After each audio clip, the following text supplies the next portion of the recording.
All right, let's dive into something that's got the sports world buzzing, the 2027 Women's World Cup qualifiers. But here's the twist.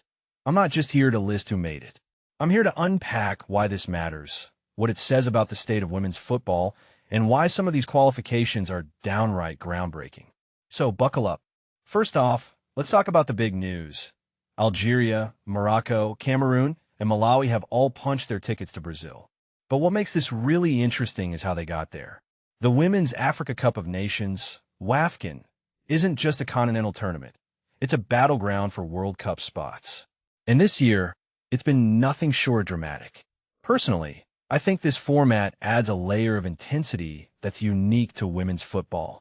It's not just about winning. It's about survival, especially when you're fighting for one of those coveted semifinal spots. Take Algeria, for example. They've never qualified for a Women's World Cup before. Never. And here they are, beating a 10-player Ivory Coast team in a nail-biter. What this really suggests is that the landscape of African women's football is shifting. It's not just the traditional powerhouses dominating anymore. From my perspective, this is a massive win for diversity in the sport. It's proof that investment and development in women's football across Africa are starting to pay off. Now let's talk about Malawi.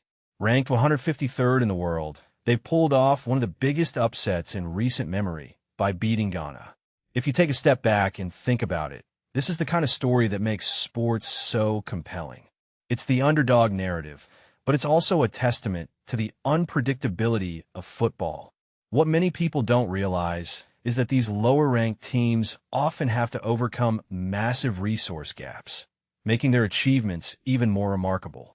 Morocco and Cameroon, on the other hand, are no strangers to the big stage, but their qualifications are still worth talking about. Morocco, as the host of Wafcon, has been on a steady rise, and their 2-1 win over South Africa was a statement.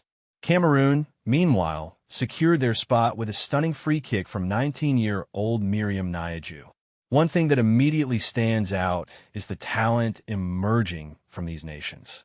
It's not just about qualifying. It's about the players who are putting their countries on the map. But here's where it gets even more fascinating. The teams that didn't make it through the semifinals still have a shot. Ghana, Ivory Coast, Nigeria, and South Africa will battle it out for a chance to enter the intercontinental playoffs. This raises a deeper question. How much does this format level the playing field? In my opinion, it gives more teams a realistic shot at the World Cup, which is great for the sport's global growth. Now, let's zoom out for a second.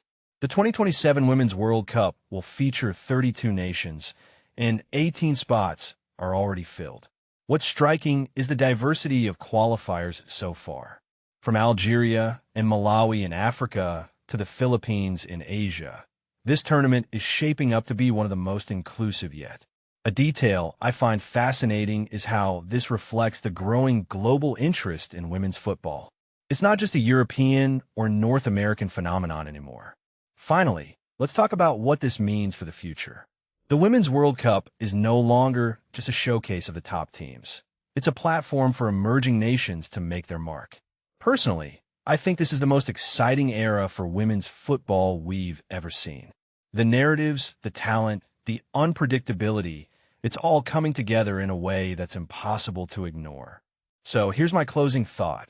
As we look ahead to Brazil 2027, let's not just focus on who wins. Let's celebrate the stories, the struggles, and the breakthroughs that make this sport so special. Because at the end of the day, that's what makes football and life so damn interesting. What do you think? Who are you rooting for in 2027? Let me know in the comments below.